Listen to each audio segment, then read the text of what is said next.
So today I'm going to talk about the Wizarding World of Harry Potter. And if you've watched some of my other videos or seen my tweets, you'll know I'm a Harry Potter nerd, like crazy Harry Potter nerd. So this is actually the second time that I've gone to the Wizarding World of Harry Potter since it's opened less than a year ago. And the first time I went was 2 weeks after it opened, and it was crazy. The lines were insane. You couldn't really do anything, and a lot of the stuff was sold out. Like this pygmy puff, the first time I went, it was sold out. The second time I bought it, but I'll get into that later.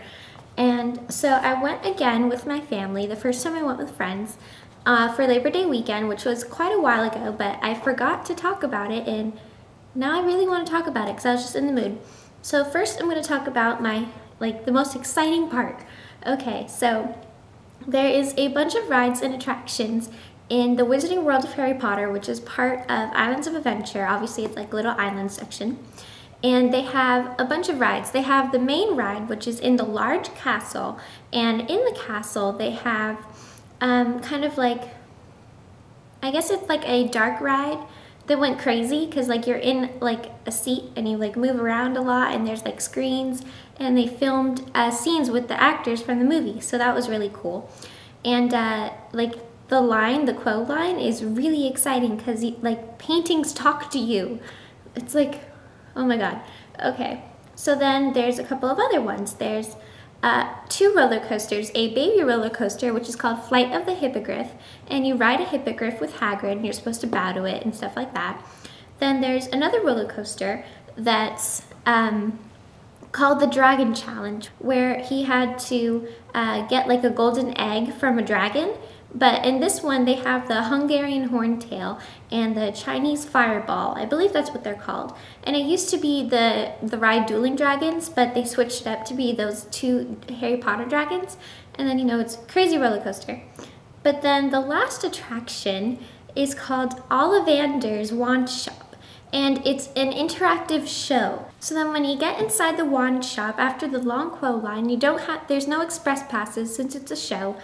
And when you get inside, the wand keeper is there, and he has like a clipboard, and he's like looking at you like, And you know, he's like in character, he's pretending to be an actual wand keeper. And he chooses one of the people to receive their wand, like in the first movie of Harry Potter. It's like, oh my god, like with the magic, and then like some of the wands are wrong, and it's crazy. Okay, so I was picked.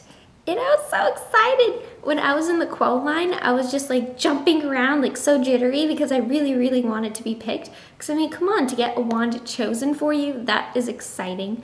So one of the cast members, or I don't know, I call him a cast member because all the people in the Harry Potter island that are working there, they all act as if they are Hogwarts students, or that they used to work at Hogwarts and now they're in Hogsmeade with you.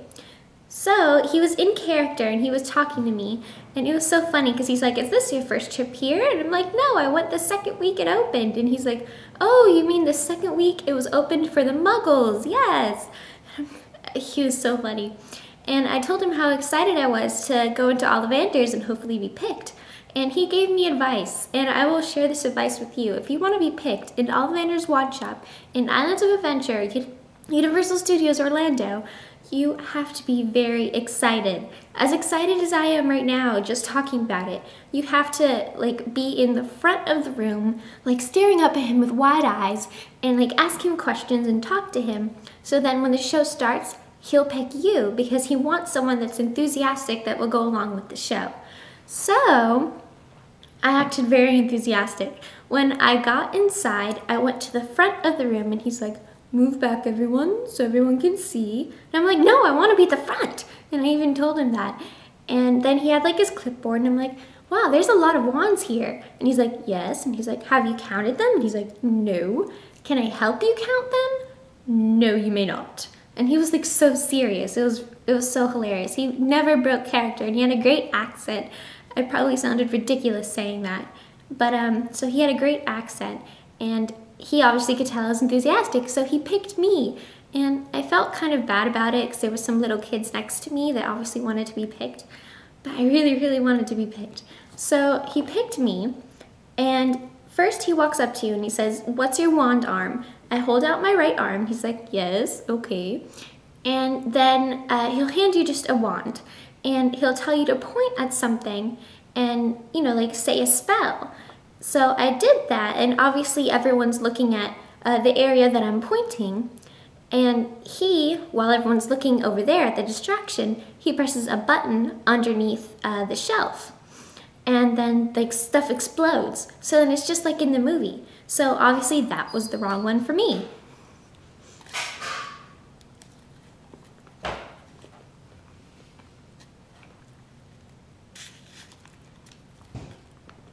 So then we do this 2 more times. He gives me another wand, I point at something, things explode.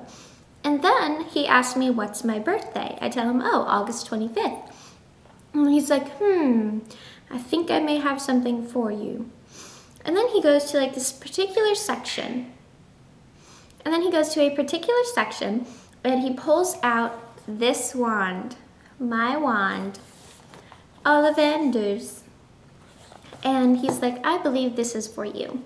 And then I flick it like he tells me to, and music starts to play, lights turn on, and wind blows from underneath me. So if my hair was down, it would have like, you know, blown in the wind.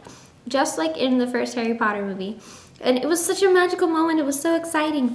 So that's what happened, and then he started listing a bunch of characteristics. He's like, this wand is really good for people who are very astute, attention-oriented, who love nature, and he starts listing off all of these really specific things. And when the show ended, I realized that's why he asked me my birthday. He was listing the characteristics of a Virgo. Isn't that like so smart? Like what an interesting way to like draw in things and hope that you get the right characteristics, because obviously if he said I am a very quiet and reserved person, he would be wrong. So he tried to pick things based on my birthday, my Virgo, so then it might match up. So that was really smart of him. So this is my wand, and when I got it, it was covered in chalk dust, so it looked really authentic. And it's, I believe he said it was made out of vine, and it has unicorn hair in the center. So this is my wand. See, it has like a funky tip, and then it's all like intricately detailed.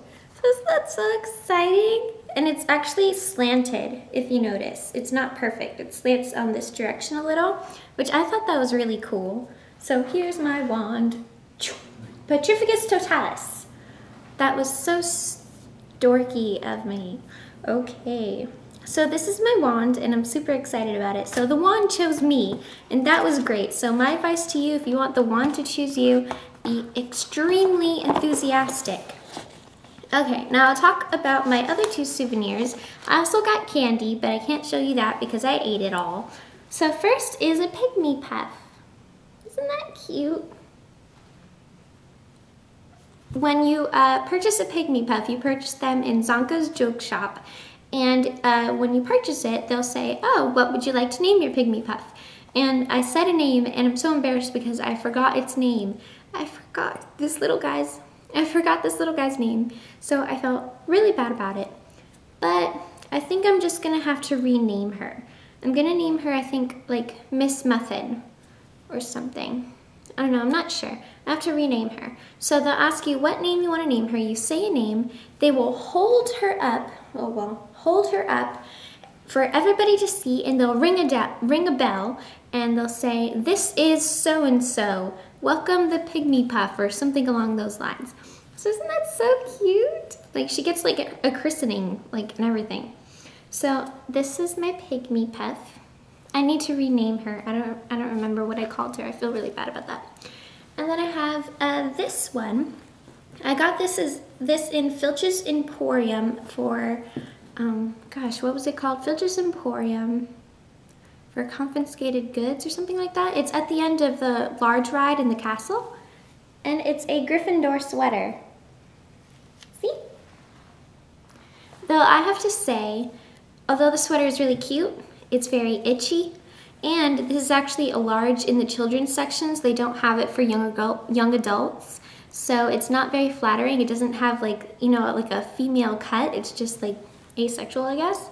So that is my sweater. It's super adorable, but not very flattering, and I would definitely only wear it when it's cold because it's kind of itchy. So those were the souvenirs that I got from the Wizarding World of Harry Potter in Islands of Adventure in Universal Studios, Florida. So I hope you guys found this interesting, and that's like my wand. Okay, so I'll see you later. Bye.